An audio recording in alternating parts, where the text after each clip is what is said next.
Tonight, I want to talk about a man whose name we all need to remember. Alex Pretti.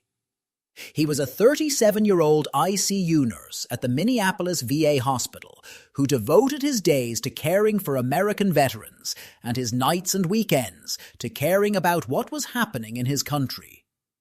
Alex was, by every account, a gentle and principled person, a kind-hearted soul who loved his family and friends and who believed that helping others was not just a job, but a responsibility. He loved the outdoors, he loved this country, and he struggled with watching it be harmed by cruelty, corruption, and indifference. That is part of what brought him into the streets in Minneapolis, a belief that ordinary people have to show up when those in power cross moral lines. On the day he was killed, Alex went out not as a threat, but as a witness. Videos from the scene show him holding a phone, recording federal agents as they pushed into a crowd of protesters. At one point, an officer shoves a woman to the ground. Alex steps between them, tries to shield her, and is pepper-sprayed and forced down himself.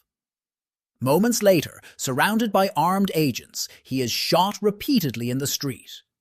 He never fires a weapon in any of the footage that has emerged.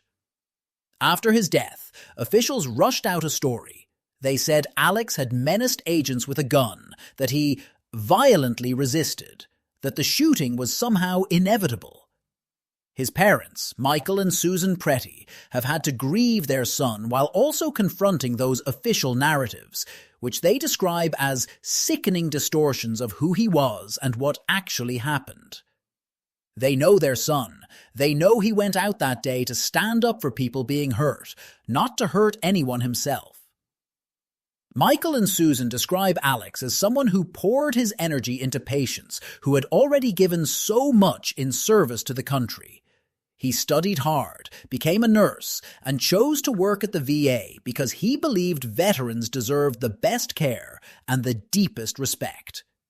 He was also the kind of person who, when he saw someone shoved to the ground and sprayed in the face, could not just stand by and watch.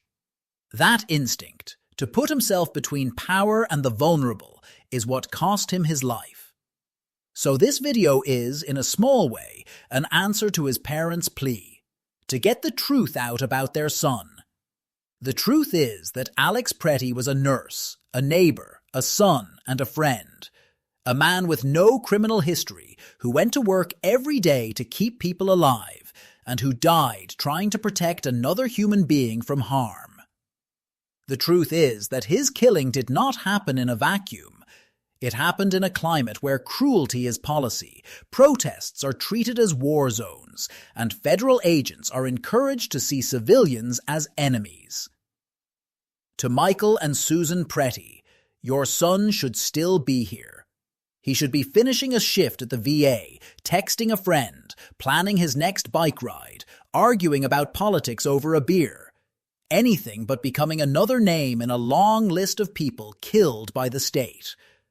I cannot imagine the depth of your grief or the rage of watching people in power lie about who your son was, but I can promise this: people are listening to you. People are watching the videos. People are refusing to let the official story go unchallenged. If Alex believed anything, it was that ordinary people have a duty to show up for one another. Honoring him means more than mourning. It means insisting on accountability for his death, demanding an honest investigation, and pushing back against the propaganda that tries to turn victims into villains. It means remembering that courage sometimes looks like exactly what Alex did, standing between a weapon and a stranger, even when you know the danger is real. Alex Pretti was a good man. He deserved better than this country gave him in his final moments. In his memory, and in honor of Michael and Susan, I ask you to keep saying his name, to keep sharing the truth about what happened in that Minneapolis street, and to keep fighting for a world where compassion is not punished with a firing squad of state power.